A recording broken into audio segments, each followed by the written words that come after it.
இப்போது இருக்கக்கூடிய இந்த விடியா ஆட்சியை அகற்ற வேண்டும் அப்படிங்கிற குறிக்கோள்ல தான் எல்லாருக்கும் இருக்கு. அது டிடிவி அண்ணனுக்கும் இருக்கு, விஜய்க்கும் இருக்கு, எல்லாருக்குமே இருக்கு. பாஜக, அதிமுக எல்லாருமே அதை தான் நோக்கி பயணப்படுறாங்க.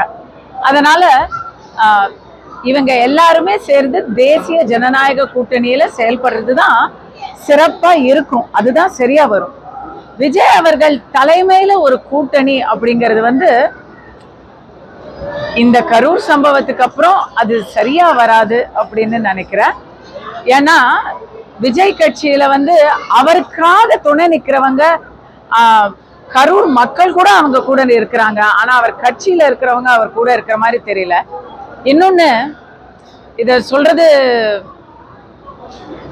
நான் கொஞ்சம் ஜாடமாடியா சொல்றேன். விஜய் சுத்தி இப்ப இருக்கக்கூடிய சகவாசங்களை கட் பண்ணிட்டு அவர் கொஞ்சம் புதுசா முன்னெடுத்து வைக்கணும். குறிப்பிட்ட ஆதவ அர்ஜுனாவை சொல்றீங்களா?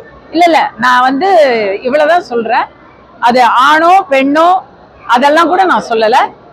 அவர் சுயமா முடிவெடுத்து மக்களுக்காக ஒரு தலைவனா வெளியே செயல்படணும்.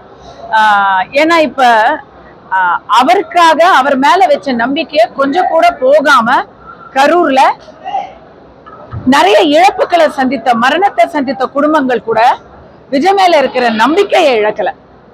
பிள்ளைய இழந்தவங்க கூட விஜய் மேல இருந்த நம்பிக்கையை இழக்கல. அதுக்கு அவர் அந்த நம்பிக்கைக்கு அவர் கண்டிப்பா ஏதாவது செஞ்சு ஆகணும். இப்படி வீட்டுக்குள்ளேயே முடங்கி இருக்கிறது எதனால அப்படிங்கிறதுக்கு 4 விதமா, இன்னும் 4000 விதமா பேச ஆரம்பிச்சுட்டாங்க. அந்த பேச்சையெல்லாம் உடைச்சு அவர் வெளியே வந்தாதான் சரியா இருக்கும். கண்டிப்பாக ஆந்திராவின் உதாரணத்தை எடுத்துக்கொண்டு, பவன் கல்யாணுடைய முன்னுதாரணத்தை எடுத்துக்கொண்டு, அவர் மாற்றத்துக்காக ஒரு படை வீரராக, படை தளபதியாக, தளபதி விஜய் அவர் மாற்றத்துக்கான தளபதியாக செயல்பட வேண்டுமே தவிர அவரே தலைவராகணும் அப்படின்னு இந்த சமயத்துல அதை விட மாற்றத்துக்கு அவர் உறுதுணையா இருக்கிறது சிறப்பா இருக்கும்.